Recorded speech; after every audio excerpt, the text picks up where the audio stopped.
किस किस देश का नाम सामने आ रहा है, लेकिन हिंडन एयरबेस से वैभव इस वक्त हमारे साथ जुड़े हुए हैं। वैभव, खबर मिल रही है कि 48 घंटे के अंदर शेख हसीना भारत छोड़ सकती हैं। क्या ये खबर मिल पाई है कि वो कहाँ जा रही है? क्योंकि पहले तो बताया जा रहा था कि फिनलैंड या फिर लंदन, इन दोनों जगहों में से कहीं एक। हाँ, देखिए, शेख हसीना को लेकर खबर यही है कि अगले 48 घंटे में वो भारत छोड़ सकती हैं। लेकिन जब से शेख हसीना भारत पहुंची हैं तब से इस बात को लेकर स्पष्टीकरण नहीं है कि वो आखिर अगर भारत से जाएंगी तो कहां पर जाएंगी। हम उस वक्त हिंडन एयरबेस के ठीक बाहर मौजूद हैं और इसी के अंदर शेख हसीना जो है वो यहां पर मौजूद है। लेकिन अब उनकी आगे की रणनीति क्या कुछ होगी, क्या कुछ उनकी भारत सरकार से बातचीत चल रही है और किस देश में शरण लेने को लेकर उनकी आगे की रणनीति है, ये तस्वीरें अभी साफ नहीं हो पाई हैं। लेकिन सबसे अहम ये है कि आज तकरीबन 2 से ज्यादा दिन हो चुके हैं शेख हसीना को गाजियाबाद पहुंचे हुए, लेकिन अभी तक उन्होंने भारत में शरण लेने को लेकर कुछ भी स्पष्टीकरण नहीं किया है। इनकी मुलाकात अजित डोभाल से भी हो चुकी है, साथ ही कल यहां पर सर्वदलीय बैठक हुई है और उस बैठक के बाद भी कहीं ना कहीं से लगातार बैठकों का दौर चला है और उस बैठक के जरिए यह समझने की कोशिश भी की गई है कि अगर शेख हसीना भारत से शरण मांगती है तो भारत क्या शेख हसीना को यहां पर शरण फिलहाल देती हुई नजर आएगी। लेकिन जो खबर यह है कि शेख हसीना ने भारत से अभी तक न कोई शरण मांगी है, बल्कि अगले 48 घंटे के बीच वो कहीं ना कहीं किसी दूसरे देश के लिए रवाना हो सकती है। हिंडन एयरबेस से वो दिल्ली बिल्कुल वैभव, देखना यही होगा कि आगे शेख हसीना का क्या कदम होता है, क्योंकि देखिए कल भी विदेश मंत्री ने ये बताया था संसद के अंदर कि शेख हसीना जो है इस वक्त सदमे में है और उनसे अभी बातचीत कर पाना जो है संभव नहीं। ठीक है, बहुत शुक्रिया वैभव तमाम जानकारी के लिए।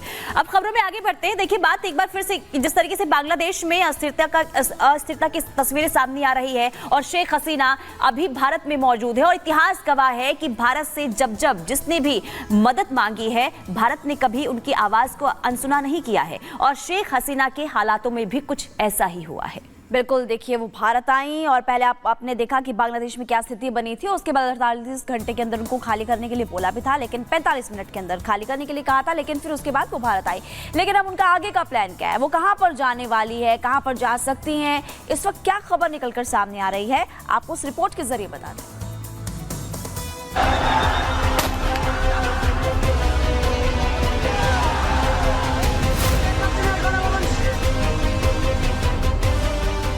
बांग्लादेश की सत्ता से बेदखल शेख हसीना फिलहाल भारत में हैं। यहां से कहां जाएंगी अभी ये साफ नहीं हो पाया है। हालांकि ऐसे कयास लगाए जा रहे हैं कि शेख हसीना यूरोप जाने की तैयारी कर रही हैं। शेख हसीना का राजनीतिक विषय दांव पर है, लेकिन शेख हसीना की जान को भी खतरा है। भारत ने शेख हसीना को शरण दी है। इस बीच Bangladesh supreme court bar association के अध्यक्ष AM महबूब-उद्दीन खोखन ने भारत से अपील की है कि शेख हसीना और उनकी बहन को गिरफ्तार कर वापस बांग्लादेश भेज दें। महबूब-उद्दीन खोखन ने भारत बांग्लादेश के संबंधों का हवाला देते हुए भारत सरकार से अपील की है कि शेख हसीना और शेख रेहाना को गिरफ्तार करें और उन्हें वापस बांग्लादेश भेज दें। शेख हसीना ने बांग्लादेश में कई लोगों की हत्या की है, वो हत्यारी हैं। दरअसल महबूब-उद्दीन खोखन खालिदा जिया की पार्टी BNP के ज्वाइंट सेक्रेटरी भी हैं। इस बीच शेख हसीना के बेटे ने कहा कि उनकी मां अब कभी भी बांग्लादेश नहीं आएंगी। उनका परिवार हर बार देश को बचाते बचाते थक गया है। कट्टरपंथी अब हिंदुओं और हिंदू मंदिरों पर हमले कर रहे हैं। আপনারা যে বঙ্গবন্ধুর মেয়ে শেখ হাসিনার বিরুদ্ধে বলছেন, आज जो आप लोग बंगबंधु की बेटी शेख हसीना के खिलाफ बोल रहे हैं, आज शेख हसीना नहीं होती तो क्या बांग्लादेश इतनी ऊंचाई पर पहुंच पाता? असंभव। कोई सोच भी नहीं सकता जैसे बांग्लादेश ने तरक्की की है। शेख हसीना के बाद आपका क्या होगा ये आप जाने। ये मेरा और मेरे परिवार के लिए चिंता का सबब नहीं है, ये आप लोग खुद जाने। ये आंदोलन नहीं है, क्योंकि पुलिस की हत्या की जा रही है, निर्दोष लोगों को मारा जा रहा है, मकान जलाए जा रहे हैं, पत्रकारों की हत्या की जा रही है, ये उत्पात है। दरअसल जब सबने बांग्लादेश से पल्ला झाड़ लिया तब PM मोदी आगे आए और उनके सपोर्ट पर ही बांग्लादेश के प्रधानमंत्री शेख हसीना को सुरक्षा का एहसास हुआ और उन्होंने आर्मी विमान से उड़ान भरी और भारतीय हवाई क्षेत्र में दाखिल हुई। भारत में हसीना KC-130 मिलिट्री विमान के साथ 2 राफेल फाइटर प्लेन उड़ान भरने लगे। राफेल भारत में हसीना की सुरक्षा की गारंटी थे। ये इस बात का भी सबूत था कि मोदी अपने दोस्तों को बचाने के लिए क्या कर सकते हैं। Bureau report, Republic Bharat. देखिए, लगातार आपको बता रहे हैं कि आखिरकार वो अब कहां जा सकती हैं, लेकिन आगे बढ़ते हैं और देखिए, हसीना खालिदा के बीच विवाद बहुत पुराना है। दो बेगमों की लड़ाई वजूद पर आ चुकी है।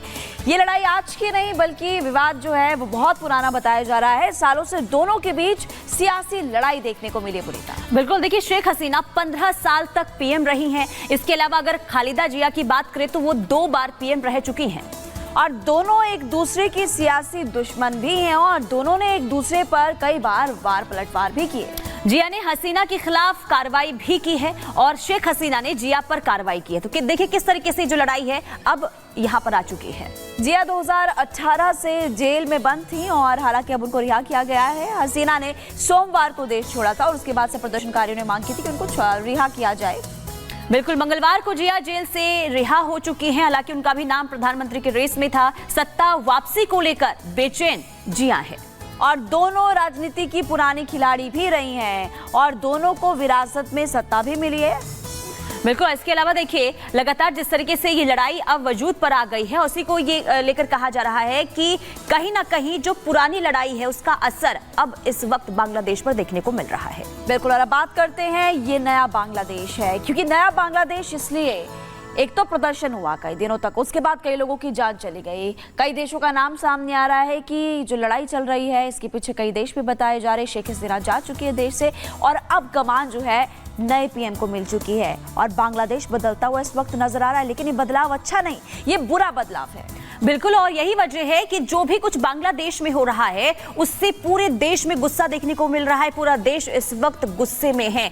लेकिन जो बर्बादी की कहानी लिखी गई है बांग्लादेश में, इसके पीछे आखिर किसका हाथ है, ये सवालों के घेरे में है। लेकिन साथ ही साथ बांग्लादेश के भविष्य का अब आगे क्या होगा, ये अभी भी सबसे बड़ा सवाल बना हुआ है। रिपोर्ट के जरिए इस वक्त आपको दिखाते हैं कि आखिर बांग्लादेश में जो स्थिति बनी हुई है, आखिर उसके पीछे कौन है और क्या हालात इस वक्त बांग्लादेश में बने हुए हैं।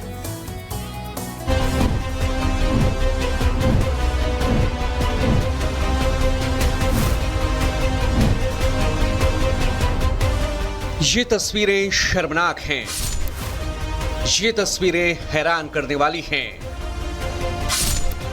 ये तस्वीरें उस बांग्लादेश की है जिसकी तरक्की देखकर पाकिस्तान जैसे मुल्क चला करते थे और जिसकी तरक्की ने चीन से लेकर अमेरिका तक का ध्यान अपनी तरफ खींच लिया था।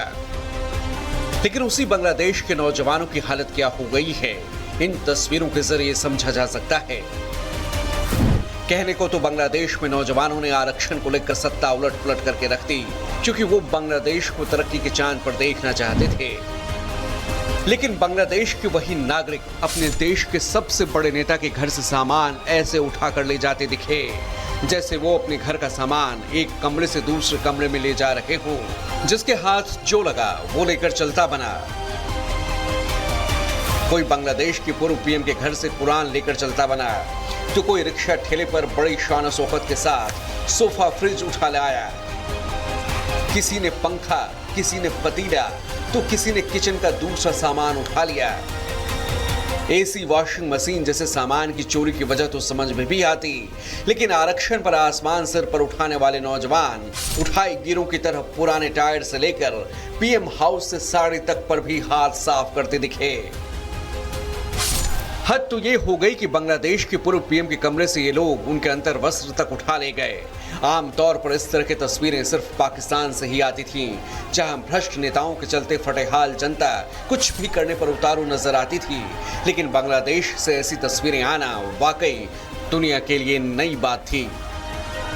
हालांकि अब जबकि पूरी साजिश से पर्दा उठ चुका है, बांग्लादेश के संकट पे पाकिस्तान की नापाक हरकतों पर लगभग मोहर लग चुकी है, तो अब लोग इस बात को लेकर राहत महसूस कर रहे हैं कि अच्छा हुआ बांग्लादेश की पूर्व पीएम यहां से निकल गईं, वरना ये लोग उनकी जान भी ले सकते थे।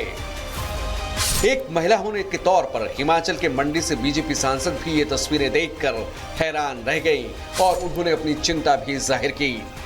हमारे भारतवर्ष के सिवा अगर आप देख लीजिए, हर कोई देश विश्व में ऐसा है जो ग्रसित है, चाहे वो रशिया यूक्रेन हो, अमेरिका में यहाँ तक कि प्रेसिडेंट पे दिन दहाड़े गोलियां चल रही हैं।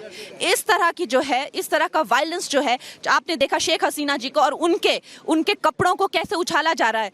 अगर वो वहां पे रहती तो उनके शरीर के टुकड़े ऐसे हवा में उछाले जाते। दरअसल पाकिस्तान की कठपुतली बने बांग्लादेश के आर्मी चीफ जनरल वकार उस जमाने जिस रास्ते पर कदम बढ़ाया, उसकी मंजिल यही है जहां आर्मी जनता का हक मारेगी, विदेशी मुल्क दौलत लूटेंगे और जनता यूं ही सड़कों पर उठाई गिर का काम करेगी। Bureau report, Republic Bharat.